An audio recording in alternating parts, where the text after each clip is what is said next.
Good morning students. तो आज हम लोग जीव विज्ञान में आगे बढ़ेंगे और आज हम लोग देखेंगे कि मनुष्य के अंतःस्रावी तंत्र के बारे में जानेंगे कि मनुष्य के शरीर में अंतःस्रावी तंत्र यानी अंतःस्रावी अंग कौन कौन से हैं।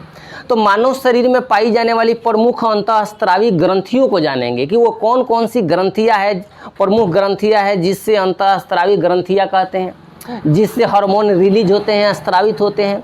तो देखिए, मनुष्य में मुख्य रूप से 6 अंतःस्रावी ग्रंथियाँ होती हैं, जिसमें पहली अंतःस्रावी ग्रंथियाँ होती है जिसको हम लोग पिट्यूटरी ग्रंथि कहते हैं। क्या कहते हैं?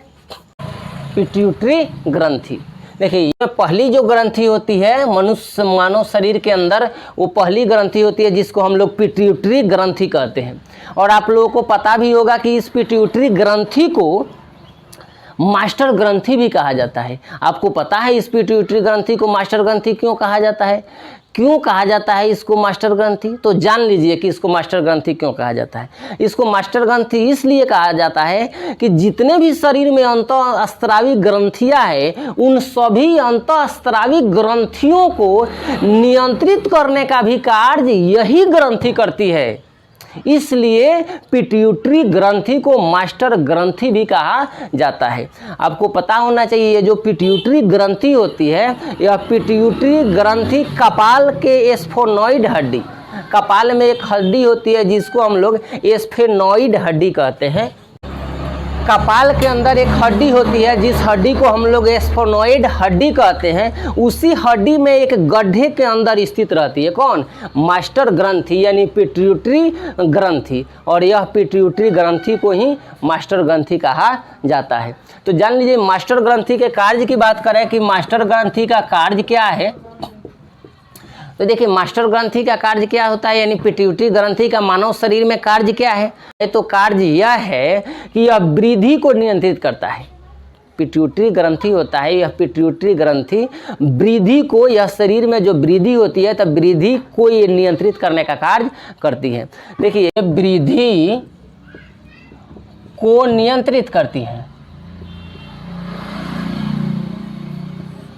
देखिए, अगर ये पिट्यूटरी ग्रंथि से अगर हार्मोन का स्राव कम हो या अधिक हो, अगर इसके स्राव अधिक हो जाए मानव शरीर में, तो इसके स्राव अधिक हो जाए तो जानते हैं पिट्यूटरी ग्रंथि से अगर हार्मोन का स्राव अधिक हो जाए तो लंबाई बहुत अधिक हो जाएगी।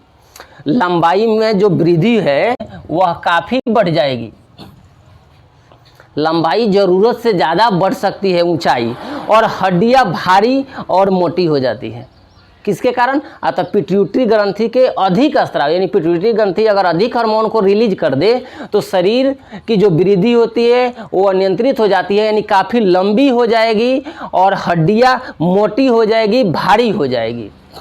और इसी का स्राव अगर कम हो जाए, यानी पिट्यूटरी ग्रंथि अगर कम हार्मोन को रिलीज करे यानी स्राव करे, तो फिर इससे क्या हो जाता है? तो मनुष्य में बौनापन, मनुष्य की जो वृद्धि होती है वह वृद्धि रुक जाती है। वृद्धि क्या होती है? रुक जाती है। मनुष्य की वृद्धि रुक जाती है। और आप सुने होंगे मनुष्य बौना हो जाते हैं, कहते हैं ना कि मनुष्य बौना हो गया, यानी उसकी हाइट बहुत कम, 2 फीट, 2.5 फीट, 2.5 फीट, 3 फीट का हुआ, तो जिसको हम लोग बौना मनुष्य भी कहते हैं। तो यह किसके कारण होता है? या तो पिट्यूटरी ग्रंथि अगर कम हार्मोन को रिलीज करे, स्रावित करे तब। अब देखिए, अब अगर पिट्यूटरी ग्रंथि की बात करें तो पिट्यूटरी ग्रंथि के बाद दूसरा ग्रंथि होती है, पिट्यूटरी ग्रंथि के बाद, जिसको हम लोग थायराइड ग्रंथि कहते हैं। क्या कहते हैं? थायराइड ग्रंथि। देखिए, दूसरा ग्रंथि है अंतःस्रावी ग्रंथि है थायराइड ग्रंथि। तो थायराइड ग्रंथि जो दोनों ट्रैकिया होती है, ट्रैकिया के दोनों ओर लैरिंग्स के नीचे कहाँ स्थित होता है? लैरिंग्स के नीचे जो होता है, लैरिंग्स के नीचे स्थित होता है क्या? थायराइड ग्रंथि। यह थायरॉक्सिन हार्मोन का, किस हार्मोन का स्राव करता है? थायरॉक्सिन हार्मोन को रिलीज कौन करता है? तो थायरॉक्सिन हार्मोन को रिलीज करता है थायराइड ग्रंथि। यानी ये थायराइड ग्रंथि मानव शरीर में क्या कार्य करता है जी? तो थायराइड ग्रंथि का कार्य यह है कि शरीर के सामान्य वृद्धि और हड्डी, बालों के विकास में योगदान देना। अगर शरीर की जो वृद्धि है सामान्य वृद्धि यानी शरीर में जितना वृद्धि चाहिए उतना ही वृद्धि और सामान्य वृद्धि हड्डियों और बालों के विकास में जो महत्वपूर्ण योगदान देती है वह कौन हार्मोन है?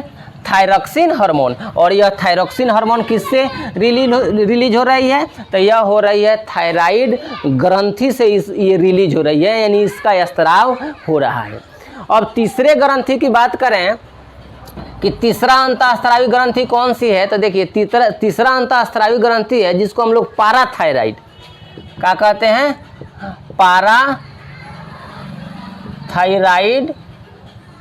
पाराथायराइड ग्रंथि कहते हैं। पाराथायराइड ग्रंथि कहते हैं। देखिए ये पाराथायराइड ग्रंथि क्या करता है? देखिए यह पाराथायराइड, यह ग्रंथि थायराइड ग्रंथि के पीछे स्थित होता है। पाराथायराइड जो ग्रंथि होता है यह थायराइड ग्रंथि के कहाँ होता है? पीछे स्थित होता है, जिसकी आकृति मटर की तरह होती है। जिसकी आकृति, जो मटर आप देखे होंगे, इसकी आकृति मटर के समान होती है, मटर के जैसा, यानी मटर के जैसा जो होता है पाराथायराइड ग्रंथि होता है, वो मटर के जैसा होता है, जो थायराइड ग्रंथि के पीछे स्थित होता है। कहाँ स्थित होता है? थायराइड ग्रंथि के पीछे स्थित होता है।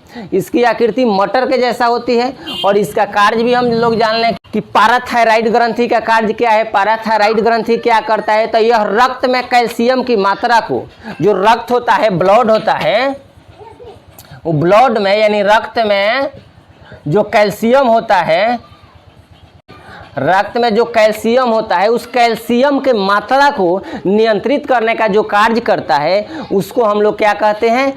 पाराथायराइड ग्रंथि। तो आप लोग समझ गए मनुष्य के अंतःस्त्रावी ग्रंथियां में क्या होती है। मनुष्य के अंतःस्त्रावी ग्रंथियां एक होता है पिट्यूटरी ग्रंथि जिसे मास्टर ग्रंथि कहते हैं, दूसरा थायराइड ग्रंथि और तीसरा पाराथायराइड ग्रंथि। आगे हम लोग नेक्स्ट वीडियो में देखेंगे जो बाकी ग्रंथि है उसका कार्य क्या है। तो मिलते हैं फिर अगले वीडियो के साथ, तब तक के लिए धन्यवाद। यह वीडियो आपको अच्छा लगा हो तो लाइक एंड शेयर जरूर कीजिए और मेरे चैनल पर नए हैं तो इसे सब्सक्राइब जरूर कीजिए। मिलते हैं अगले वीडियो के साथ, धन्यवाद।